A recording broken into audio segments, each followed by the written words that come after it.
La forêt Montmorency, c'est un endroit où on fait de la récolte de bois. C'est traditionnellement la fonction primaire de cet endroit-ci, en plus de la recherche et de l'enseignement.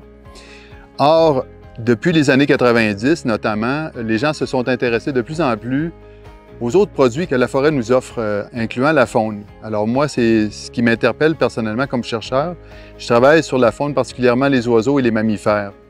Et ce qui m'intéresse, et ce qui intéresse beaucoup de gens dans la communauté, bien sûr, c'est de voir quels gagnants et quels perdants sont issus des pratiques forestières. Parce qu'on fait des choix quand on choisit de couper du bois. On va nuire évidemment à certaines espèces, mais on va aussi aider certaines autres espèces. Donc, pour comprendre et démêler tout ça, il faut faire des relevés fauniques régulièrement pour voir c'est quoi l'évolution des abondances et c'est quoi aussi la répartition dans l'espace de toutes ces espèces-là. Alors, vous pouvez vous demander comment on étudie la faune dans une forêt comme la forêt Montmorency. Dans le cas des oiseaux, on les étudie durant l'été, c'est-à-dire durant la saison de reproduction. Alors que ces oiseaux-là, donc, arrivent du sud et viennent passer quelques mois ici là, pour élever une famille. Et ce qu'on fait, c'est qu'on fait des relevés le long des chemins forestiers, à espaces réguliers, à intervalles réguliers. Et lors de ces relevés, on s'arrête 15 minutes et on note tout ce qu'on voit et tout ce qu'on entend, toutes les espèces. Donc, ça prend une connaissance, évidemment, des chants d'oiseaux et tout ça. Et ça nous permet donc d'évaluer l'évolution dans le temps des populations d'oiseaux et aussi où ils se tiennent par rapport aux pratiques forestières comme les coupes. Est-ce qu'ils évitent les coupes, etc.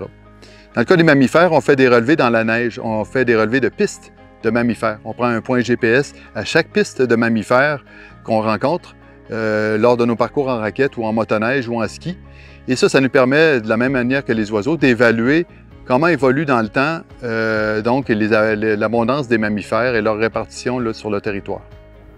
Pourquoi la forêt Montmorency?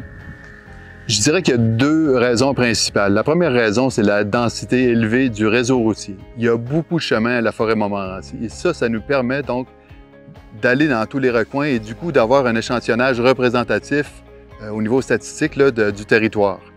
Le deuxième aspect, c'est la proximité de Québec.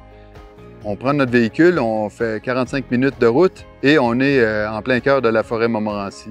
Ça, c'est un atout énorme qui fait de cet endroit vraiment un endroit privilégié pour l'étude de la faune et de tous les aspects, en fait, de la foresterie. Si on regarde du côté de l'avenir, ça fait une trentaine d'années que je fais ces relevés-là, mais 30 ans, ça peut paraître long, mais c'est pas si long que ça pour la dynamique de la faune. Il y a des espèces qui ont des cycles sur plusieurs décennies. Donc, il va falloir encore d'autres décennies d'études de ce genre pour nous permettre de voir beaucoup plus en profondeur l'évolution de la faune et sa réaction aux pratiques forestières.